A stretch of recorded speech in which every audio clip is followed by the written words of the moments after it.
You're listening to my WorldNet Daily exclusive audio article.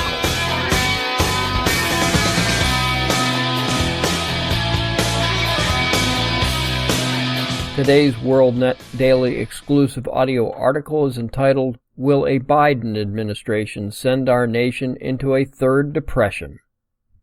And if so, what do we do?" But first you may be thinking, what do I mean a third depression?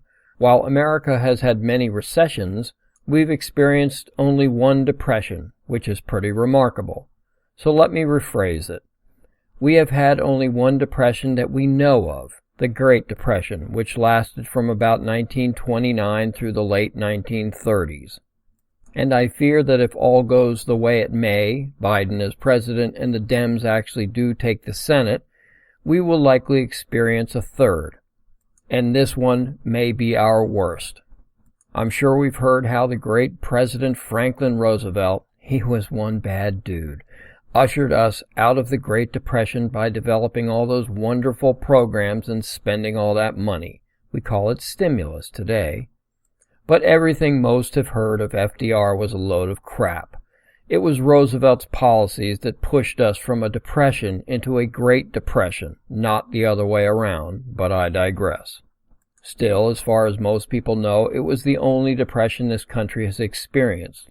Well, surprise, there was another, but because progressives write the history books, you may know little, if anything, about it. It was the Depression of 1920. In 1920, thanks to the policies of the other great progressive president, Woodrow Wilson, the devil, America's unemployment rate skyrocketed to 20%. GNP, or Gross National Product, had declined by 17%. It was a disaster. Keep in mind there was no welfare, Medicare, Medicaid, food stamps, Social Security, no government assistance programs to speak of. That would have only exacerbated the economic collapse. So what did they do, you ask? Surely, like today, the government must have instituted massive and multiple government stimulus programs. They must have started a sweeping welfare program to save the people. Well, no, quite the opposite. What America did in 1920 was to elect some actual fiscally responsible adults who came in, took the reins in March of 1921, and made the hard decisions that most politicians would never have the courage to do.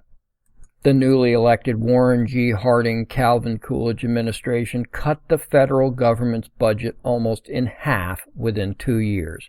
Could you imagine even proposing anything remotely like that today? Leftists would hemorrhage. Heck, most of the Republican political class would do the same. Anyway, back to history. Taxes were cut for everyone. Even the Federal Reserve was remarkably restrained as they sat on their hands and thankfully did almost nothing. And things were truly awful, but for only about a year. Rather than whine and cry as many do today, Americans did what Americans do, or at least used to.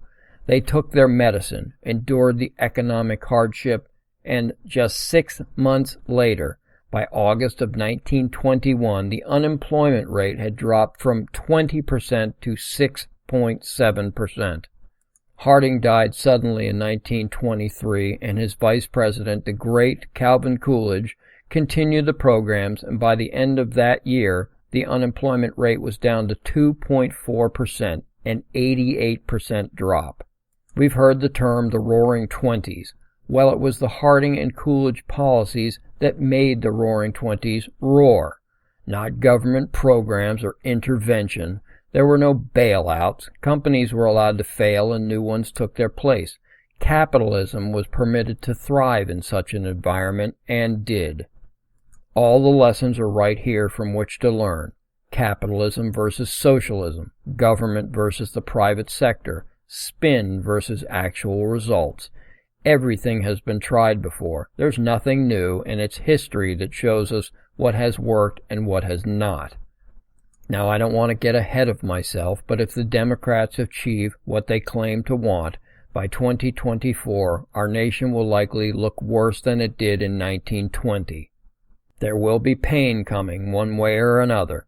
Assuming we make it to 2024 intact, We will then have to decide whether the solution to our next depression will be a quick rip of the bandage, Warren Harding, Calvin Coolidge style, with its accompanying shooting but short-lived pain, or the long, slow pull, Woodrow Wilson, Franklin Roosevelt, Barack Obama, and Joe Biden, with its constant, drawn-out anguish.